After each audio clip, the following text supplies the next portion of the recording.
Čau, draugi! Vai jūs zinājāt, ka Lidl ir brīnišķīga sadaļa, kurā ir konditorija un dažādas saldas, garšīgas maizītes, un tai skaitā arī sviesta krosāni?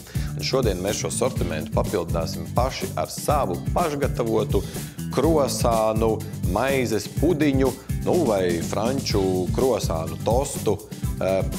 Kaut kas pa vidu. Pievienosim mūsu olām vienu paciņu vaniļas cukuru. Šai receptei mums būs nepieciešama krāsnes, tāpēc ieslēgsim to jau laicīgi. Pievienosim kļavu sīrupu. Tagad to visu vajadzētu sakult.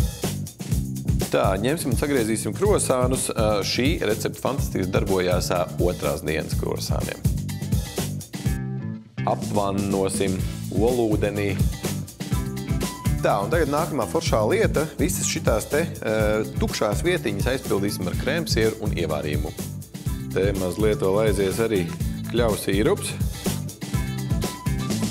Un visbeidzot, pāris vietiņās uzliksim vēl sviestu.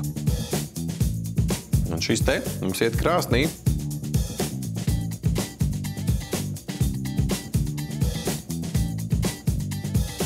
Tagad mums atliek vien uztaisīt putukrējumu, uzbērt ogus un apēst.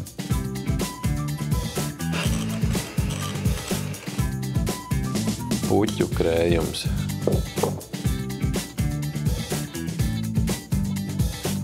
Šis pavisam noteikti ir garšīgākais otrās dienas krosāns, kādas jebkad esmu ēdis, lai garšo arī jums.